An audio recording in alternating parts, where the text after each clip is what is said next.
கௌதம் மதுமிதா சீரியல்ல இப்போ அட்டகாசமான அதிரடியான எபிசோட் வந்திருக்குன்னே சொல்லலாம். மிஸ் பண்ணாம ஃபுல்லோடையும் கேளுங்க. விசி வந்து சுத்தமா போ மாட்டேங்குது. பார்க்கலாம் லைக் பண்ணி பார்த்தீங்கன்னா, எனக்கு கொஞ்சம் பேச வந்து முட்டிட்டா இருக்கும். நம்ம மதுமிதா அம்மாட்டுக்கும் அப்படியே கேஷுவலா வந்து கௌதம் பக்கத்துலேயே வந்து நின்னுகிட்டே இருக்காங்க. "ஏங்க உட்காருங்க, உட்காந்துக்கிட்டே இருங்க. தேவையில்லாம வந்து காலுக்கு வந்து வெயிட் வந்து குடுக்காதீங்கங்கிற" மாரி மதுமிதா வந்து அன்பா பாசமா வந்து பேசும்போது, மதுமிதா வந்து சந்தோஷ் கிட்ட வந்து சொல்லிட்டாங்க. அவங்க வந்து வெள்ள கலர் கோட் போட்டவங்கள அப்படியே கூட்டிட்டு வந்துடுறாங்க. என்ன இவன் இப்படியெல்லாம் பெர்ஃபார்ம் பண்ணிக்கிட்டு இருக்கான். இப்ப இவர்கிட்ட வேற நடிக்கணுமா? நம்ம நடிக்கிற விஷயம் வேற. மதுமிதாக்கு தெரிஞ்சிருச்சுன்னா, ரொம்பவே அசிங்கமா போயிடுமே. அதுக்கப்புறமேட்டுக்கு நான் அவள காதலிக்கிறேங்கிற விஷயம் வந்து வெளியில வந்து தெரிஞ்சிருமே. நான் கொஞ்ச நேரம் சேட்டை பண்ணலான்னு பார்த்தா, என்ன இவன் காரியத்தையே கெடுத்து விட்டுருவான் போல இருக்கே. சந்தோஷ் கிட்ட ஆல்ரெடி எல்லா விஷயத்தையும் சொல்லியிருக்கணுமோ, அவசரப்பட்டுட்டோமே அப்படின்னு சொல்லி நம்ம கௌதம் மட்டும் யோசிக்கிறாங்க அந்த இடத்துல. சந்தோஷ் வந்து பேசுறாங்க, என் ஃப்ரெண்டு பாருங்க வழியில வந்து கத்திக்கிட்டு இருக்காப்ல. நீங்க தான் வந்து பார்த்துக்கணும்னோனே, எந்த கால் அப்படின்னு சொல்லும்போதே, நீங்க படிச்சிருக்கீங்கல்ல, நீங்களே கண்டுபிடிங்க அப்படின்னு சொல்லி அந்த இடத்துல வந்து பேசுறாங்க. 2 கால்ல எந்த கால்ரா வலின்னு நம்ம சொன்னோம். ஞாபகம் இல்லையே அப்படின்னு சொல்லி கௌதம் வந்து யோசிச்சிட்டே இருக்காங்க. அந்த இடத்துல எனக்கு என்னமோ 2 காலும் வலிக்கிற மாரி தான் இருக்குங்கிற மாரி அந்த இடத்துல வந்து கௌதம் வந்து செமையா வந்து சேட்டை பண்ணிட்டு இருக்காங்க. என்னது 2 காலுமா? என்னங்க சொல்றீங்க? வலது கால்ன்னு தானே சொன்னீங்க அப்படின்னு சொன்னோனே, ஓ! அப்படியா சொன்னேன்? ஆமா. இவங்க சொன்னது கரெக்ட் தான். இருந்தாலும் இங்க இருந்தது அப்படியே கொஞ்சம் கொஞ்சமா ஏறி அப்படியே இந்த இதுக்கும் வந்துடுச்சுன்னு நெனச்சுட்டேன் அப்படின்னு சொல்லி அந்த இடத்துல வந்து சமாளிக்கிறாங்க. கௌதம் இது மாரி ஃபீல் பண்றான்ல, அதனால தான் அவனுக்கு என்ன சொல்றதுன்னு அவனுக்கே தெரியல. பாவம் நம்ம கௌதம். என்னப்பா இது எந்த கால்ல வலிக்குதுன்னு கூட உனக்கு சொல்ல தெரியலையான்னு சொல்லி சந்தோஷ் வந்து கலாட்டா பண்ணிட்டு இருக்காங்க. ஒருவேள நம்ம நண்பன் பார்த்தா நடிக்கிற மாரி தோணுதே! உண்மையிலேயே நடிக்கிறானோ அப்படின்னு சொல்லி நல்லா யோசிக்கிறாங்க அந்த இடத்துல. இந்த பக்கம் வலிக்குதா, வலிக்குதான்னு சொல்லி கேட்குறாங்க. ஆனா எதுவும் சொல்லாம வந்து சந்தோஷ் மாட்டுக்கு வந்து அமைதியா வந்து கௌதம் சொல்ற விஷயத்த எல்லாத்தையும் கேட்டுட்டே இருக்காங்க. அதுக்கப்புறமேட்டுக்கு, "என்னப்பா கால்ல எதுவும் பிரச்சனை இருக்கிற மாரியே தெரியலையே!" அப்படின்னு சொல்லும்போது, சந்தோஷ் வந்து 100% கண்டுபிடிச்சிட்டாப்ல. "ஓ! நம்ம நண்பன் வந்து நடிக்கிறானா? ஆஃபீஸ்க்கு வந்து லீவ் போடுறதுக்கு தான் இவ்வளோ பெரிய சேட்டையெல்லாம் பண்ணிக்கிட்டு இருக்கானா? Okay, okay. அப்பனா நானும் பெர்ஃபார்ம் பண்றேன். இவருக்கு இருக்கிறத பார்த்தா கால்ல எந்த பிரச்சனையும் இல்லாத போல தான் தெரியுது." அப்படின்னு சொல்லும்போது, "என் நண்பன் என்ன மாரி பெர்ஃபார்ம் பண்ணிட்டு இருக்கான்? நீங்க அதுக்கேத்த மாரி அவனுக்கு சாதகமா எதுவும் பண்ண மாட்டீங்களா?" "என்னது சாதகமாவா? இப்படியா எல்லாரும் பேசுவாங்க? சாதகமான்னு சொல்றீங்க?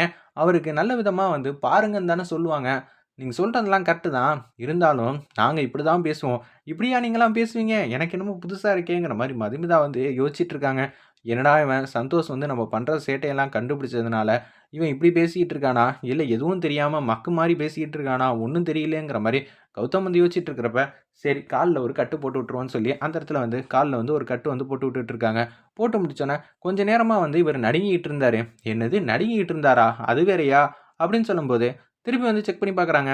எதுவுமே இல்லையே! அப்படின்னு சொல்லும்போது, சந்தோஷ் கொஞ்சம் ஓவரா வந்து பெர்ஃபார்ம் பண்றாங்க. "என்ன சார் இப்படி பண்றீங்களே! நல்லா யோசிச்சு சொல்லுங்க" அப்படின்னு சொல்லும்போது, அப்பன்னா இங்க என்னமோ நடக்குது. இவரு வந்து வலிக்காதப்ப வலிக்குதுங்கிறாப்ல, இல்லாதத இருக்குங்கிறாப்ல.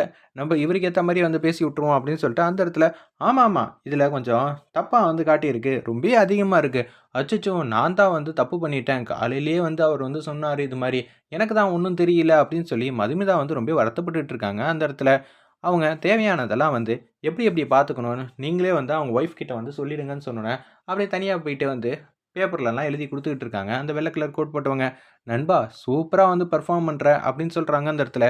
சரி எத்தன நாள் வந்து லீவ் போடலான்னு ஐடியால இருக்க அப்படின்னு சொல்லும்போது, அந்த டிஸ்கஷன் பேசிட்டு இருக்கிறப்ப கரெக்ட்டா வந்துடுறாங்க அந்த இடத்துல. திருப்பி வெள்ள கலர் கோட் போட்டவங்க. மதுமிதா கிட்ட நான் எப்படி எப்படி பார்த்துக்கணும்னு நல்லா சொல்லிட்டேன். 2 நாள் ரெஸ்ட் எடுத்தா போதும். என்னது 2 நாளா? அதெல்லாம் எப்படிங்க பத்தும்? அப்படின்னு சொல்லி நம்ப கௌதம் வந்து சொன்னோனே, ஆமாமா அதெல்லாம் பத்தவே பத்தாதுன்னு சந்தோஷ் வந்து அட்ராசிட்டி பண்றாங்க அந்த இடத்துல. ஒரு 4 நாள் வேணுமா? இன்னும் வந்து உருட்டி உருட்டி காட்டுறாங்க. இன்னும் அதிகமா, இன்னும் அதிகமான்னு சொன்னோனே, ஒரு 5 நாள் போதுமா? அப்படின்னு சொல்லும்போது, 5 நாளா? எதுக்கு இப்படியெல்லாம் சொல்றாங்க? பாருங்க சந்தோஷ் வந்து எனக்கே வந்து தெரியுது. அப்படி இருக்கும்போது என் ஃப்ரெண்ட் கௌதமுக்கு எப்படியெல்லாம் இருக்கும்? ஒரு 10 நாள் இருந்தா போதுமா? அப்படின்னு சொன்னோனே, போதுங்கிற மாரி தலையாட்டுறாங்க அந்த இடத்துல நம்ம கௌதம். செம காமெடியா இருந்துச்சுன்னே சொல்லலாம். 10 நாள் வேணும். சரிங்க. அவரே வந்து சொல்றாப்புல. என்ன ஏதுன்னு தெரியல. அப்பனா சரி பார்த்துக்கங்க மதுமிதா. நான் சொன்னபடின்னு சொல்லிட்டு, அவர் பாட்டுக்கு போக ஆரம்பிச்சுடுறாங்க. மதுமிதா வந்து கௌதமுக்கு தேவையான வெந்நீரு இதெல்லாம் வைக்கிறதுக்காக வந்து கிச்சன் பக்கம் போயிட்டுருக்கிறப்ப, "நீங்க எதுக்கும் கவலைப்படாதீங்க. நான் வந்து என் ஃப்ரெண்ட வந்து பத்திரமா வந்து ரூம்ல வந்து தூங்க வச்சுர்றேன். நீங்க கவலைப்படாம போங்க சிஸ்டர்ன்னோனே, "டேய் நீ ஏன் வந்து ஏறி உட்கார்றா? உன்னலாம் தூக்க முடியுமாடா?" அப்படின்னு சொன்னோனே, யாராவது பார்த்துட்டா, இந்த 2 அடியில நடக்கிறதுனால ஒண்ணும் இல்ல. வான்னோனே டக்குனு வந்து உட்கார்ந்துடுறாங்க அந்த இடத்துல. நடக்கும்போது கூட சவுண்ட் குடுத்துக்கிட்டே வந்து நடக்குறாங்க. "ஏய் சூப்பர்ரா! இப்படியெல்லாம் பெர்ஃபார்மன்ஸ் பண்ணுவேன்னு நான் நெனச்சு கூட பார்க்கல" அப்படின்னு சொன்னோனே, அப்படியே ரூமுக்கு வந்து வேக வேகமா தள்ளிட்டு வந்துடுறாங்க. நம்ப சந்தோஷ் வந்து கௌதம, "டேய் என்னடா செம்மையா வந்து பெர்ஃபார்ம் பண்றியே! இத முன்கூட்டியே எனக்கு சொல்ல மாட்டியா? நீ கண்டுபிடிச்சுட்ட. மதுமிதா கண்டுபிடிச்சுருவாங்களா? ஏன்னா நீயே கண்டுபிடிச்சுருவல்ல" அப்படின்னு சொல்லும்போது, "டேய் நான் புத்திசாலிடா. பின்ன மதுமிதா யாரு? மதுமிதா ரொம்ப புத்திசாலி. ஆனா, உன் விஷயத்துல அப்படியெல்லாம் கிடையாது. உனக்கு ஏதாவது சின்ன பிரச்சனைனா கூட அவங்களால தாங்க முடியாதுல்ல. அதனால அவங்க அப்படிதான்டா யோசிப்பாங்க அப்படின்னு சொன்னோனே வந்து, சரி, சரி எனக்கு ரொம்பவே சந்தோஷமா தான் இருக்கு. பார்த்துக்கடா 10 நாள் வந்து ஜமாச்சிரு அப்படின்னு சொல்லிட்டு, அங்கேருந்து வந்து வெளியில வந்து வராங்க. வெளில வந்தோனே, ரொம்பவே வந்து மதுமிதா வந்து வருத்தப்படுறாங்க. ஃபீல் பண்ணி அழுவ ஆரம்பிச்சுடுறாங்க சந்தோஷ் கிட்ட. "என்னங்க சிஸ்டர் இப்படியெல்லாம் வந்து ஃபீல் பண்றீங்களே! எனக்கு யார் அழுதாலும் எனக்கு சுத்தமா வந்து பிடிக்கவே பிடிக்காது. நான் ஒரு ரகசியம் வந்து சொல்லப் போறேன். சந்தோஷ் வந்து சொன்னான்னு யார்ட்டயும் சொல்லிட மாட்டீங்களே! அப்புறம் கௌதமுக்கு தெரிஞ்சுச்சுன்னா அவ்வளதான். அவன் நடிக்கிறான் சிஸ்டர்ன்னு" சொல்லிட்டு எல்லா உண்மையும் போட்டு உடைச்சிடுறாங்க. "சும்மான்னு இருங்க. உங்க ஃப்ரெண்ட் வந்து நடிக்கிறாரா? யார் இந்த மாரி விஷயத்துல வந்து நடிப்பாரா?" அப்படின்னு சொல்லும்போது, "நீங்க வாங்களேன். நான் எல்லா விஷயத்தையும் உங்கள்ட்ட வந்து காட்டிர்றேன்" அப்படின்னு சொல்லிட்டு 2 பேரும் வந்து கௌதம் ரூம் வாசல்ல வந்து நிக்கிறாங்க. அவங்க சேர்ல தான் உட்கார்ந்துகிட்டே இருக்காங்க. உட்கார்றப்ப கூட வந்து சவுண்ட் குடுத்துக்கிட்டே இருக்காங்க. அந்த இடத்துல நம்ப கௌதம் செம காமெடியா இருந்துச்சுன்னே சொல்லலாம். பாருங்க, அவர் எப்படியெல்லாம் கத்திக்கிட்டு இருக்காரு. சும்மா நடிக்கிறாருன்னு சொல்றீங்க. இவன இப்படியெல்லாம் வந்து பெர்ஃபார்ம் பண்ணானா, நம்ப எப்படி வந்து உண்மைய நிரூபிக்கிறது?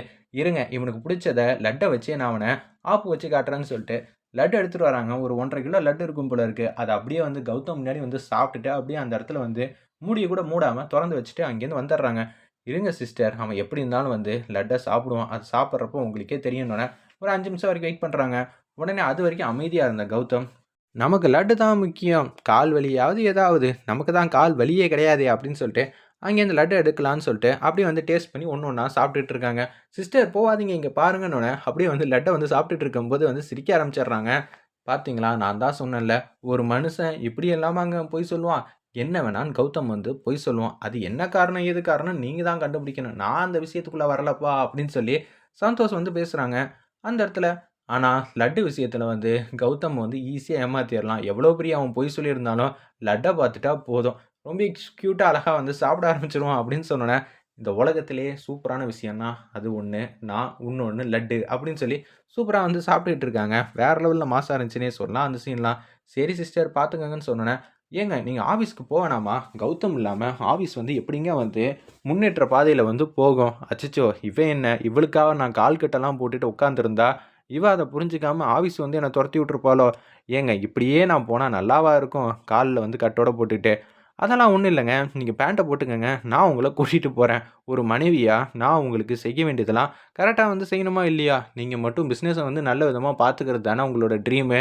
என்னைக்கோ சொன்னதெல்லாம் வச்சுக்கிட்டு, இப்ப இது மாரிலாம் பேசிக்கிட்டு இருக்காங்களே!" அப்படின்னு சொல்லி அந்த இடத்துல வந்து பேசுறாங்க. நம்ப கௌதம் மனசுல நெனச்சுக்கிட்டு இருக்காங்க. "சரிங்க, உங்களுக்கு எதனால இன்னைக்கு ஆஃபீஸ் போ முடியல?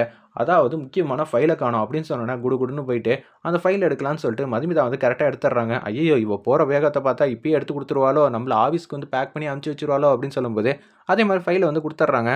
வேற லெவல்ல காமெடியா இருந்துச்சுன்னே சொல்லலாம் அந்த சீன்லாம். ஒரு பக்கம் இந்த ஃபைல் தானே, இதெல்லாம் ஒண்ணும் இல்லங்க அப்படின்னு சொல்லும்போது, நீங்க சொன்ன கம்பெனி நேமு, ஆடிட்டர் நேமு எல்லா நேமும் இதில தான் இருக்கு. சும்மா வந்து கலாய்க்காதீங்க அப்படின்னு சொன்னோனே, சரி, சரி ஆமான்னு சொல்லிடுவோம். ஆமாங்க, நீங்க சொன்னது தான் கரெக்ட். இருந்தாலும் வந்து எனக்கு ரொம்ப முடியலங்க அப்படின்னு சொல்லும்போது, சரிங்க நீங்க ஏதோ லீவ் போடணும்னு முடிவு பண்ணிட்டீங்க. ஓகே, ஓகே 10 நாள் ரெஸ்ட் எடுங்கங்கிற மாரி அந்த இடத்துல வந்து மதுமிதாவும் வந்து விட்டு பிடிக்கிறாங்க. வெந்நீர் வந்து எடுத்துட்டு வராங்க அந்த இடத்துல. ஏங்க என்னால நடக்க முடியாதுங்க. நீங்களே வந்து என்ன கஷ்டப்பட்டு தூக்கி பக்கத்துல வைக்க வேண்டியது தானேன்னோனே, தோள்ல வந்து கை போட்டுட்டு அப்படியே வந்து மாஸா வந்து கௌதம் மட்டும் சிரிச்சுக்கிட்டே இருக்காங்க. மதுமிதாவுக்கும் இதெல்லாம் தெரியுது. உள்ளுக்குள்ள வந்து ரசிக்கிறாங்க. கௌதம் பண்ற சேட்டையெல்லாம் வேற லெவல்ல இருந்துச்சுன்னே சொல்லலாம். மதுமிதா வந்து வெந்நீர் ஒருத்தரம் வந்து குடுத்துக்கிட்டு இருக்காங்க. இத வந்து அபிஷேக்கும் அவங்க மாமாவும் பார்க்குறாங்க. என்னப்பா அது போக போக விட்டா வந்து இவங்க 2 பேரும் சேர்ந்து வாழ ஆரம்பிச்சுருவாங்க போல இருக்கே! அப்படின்னு சொல்லி அவங்க யோசிக்கிற மாரி காட்டுறாங்க.